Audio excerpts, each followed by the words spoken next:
You finally feel joy, and then suddenly, bam, you push it away. You cancel the date, you don't answer the text, you mess up the routine, and you tell yourself, I'm just tired, or I don't deserve this anyway. But underneath that surface lies a deeper truth. You are afraid of happiness, not because you don't want it, but because it feels unfamiliar. Because for so long, you learned to expect pain, not peace. It sounds strange, doesn't it? But self-sabotage isn't weakness. It's protection.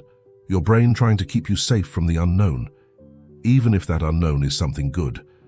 When you've grown up in chaos, happiness feels like a threat, so you wait for the other shoe to drop, and instead of letting joy grow, you destroy it first. Because at least that pain feels familiar, at least that pain is predictable. Happiness is not dangerous. Safety doesn't have to mean suffering.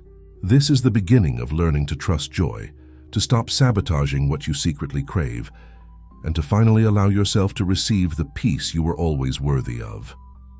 Self-sabotage comes in many forms: procrastination, overthinking, picking fights, avoiding intimacy, saying, I'll ruin it anyway, so why try? Rejecting love before it can reject you. You think you're protecting yourself, but you're only reinforcing the belief that you're unworthy. Becoming the architect of your own pain, not because you want to hurt, but because pain feels more believable than joy. This happens when your nervous system is wired for survival, not for peace. When your inner child only knew conditional love or emotional chaos, happiness doesn't register as safe. It registers as suspicious, and so you unconsciously sabotage the good because it doesn't fit the story you told yourself about who you are. But you're not broken. You're just conditioned, and anything that was learned can be unlearned. You can rewrite the story. You can teach your body that joy is not a trap. It's a truth you're allowed to live. And it starts with noticing the moment you try to run from it. Pay attention to your patterns. When someone gets close, do you pull away? When life feels calm, do you stir chaos just to feel something? That's not random. It's reflex. Your subconscious is trying to maintain the emotional baseline it's used to.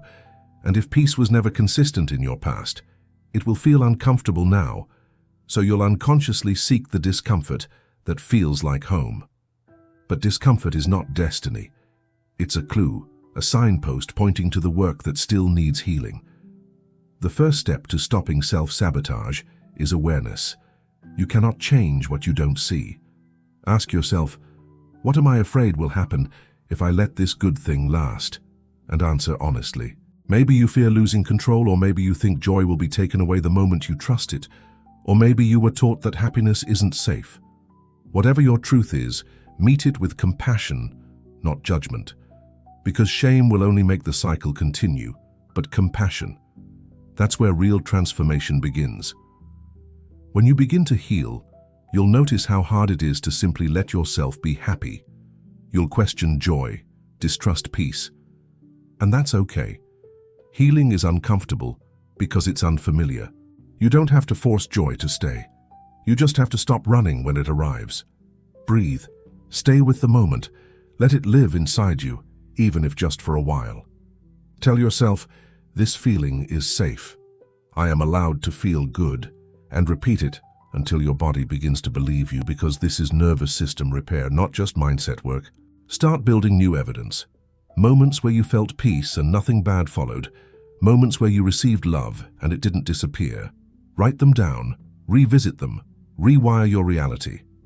This process takes time. Your brain won't change overnight, but every time you stay present instead of self-destructing, you build a new pattern, one based not in fear, but in trust. And trust is what allows happiness to finally feel like home.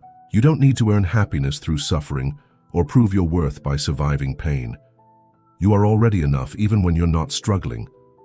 Let go of the story that says love must be hard, joy must be brief, or peace must be paid for. Those stories were written by wounded experiences, not by truth.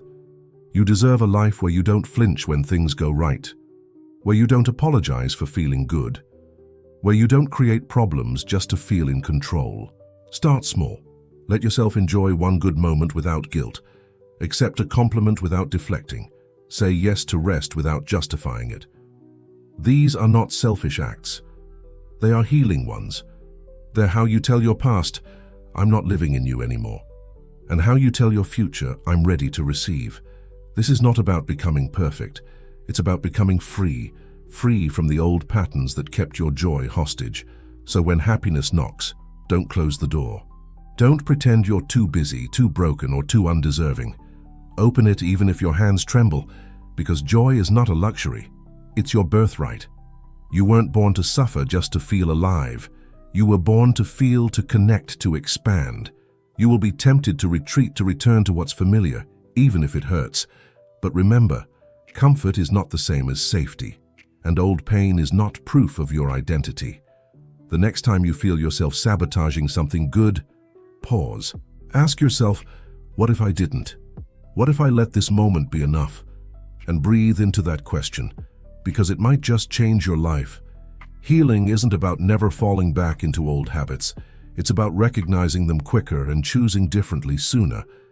And the more you practice staying, the more natural joy will begin to feel.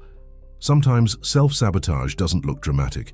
It looks like avoiding opportunities that excite you, staying in relationships that drain you because they feel familiar, downplaying your accomplishments so others don't feel uncomfortable, or always putting others first, even when you're falling apart inside.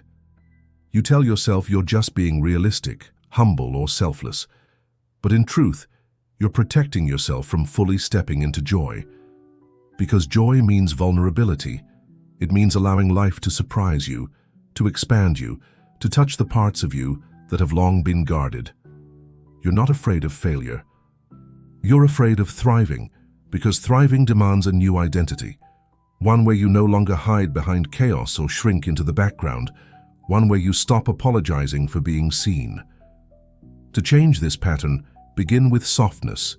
Begin with noticing when you're dimming your own light. Ask yourself, would I treat a friend this way? If not, why do you treat yourself this way? Write down the things you love, but constantly deny yourself. Make a list of moments you felt peace, and then pushed it away.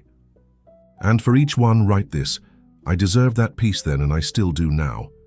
You don't have to earn permission to enjoy life. Your joy does not need a justification. Let that truth be the seed of your healing. With time, you will stop sabotaging the very happiness you used to fear. You will learn that it's safe to be okay. It's safe to be loved. It's safe to win without guilt, rest without shame, and love without panic. And when that day comes, you will look back with compassion, not regret, because even your sabotage was never your fault. It was your protection. But now you are safe, and safe people don't need to destroy their joy to feel real. We hope you enjoyed this video. Please share it with friends if you think it will help them. Don't forget to subscribe and hit the bell icon to get notified of our latest videos. Thanks for watching.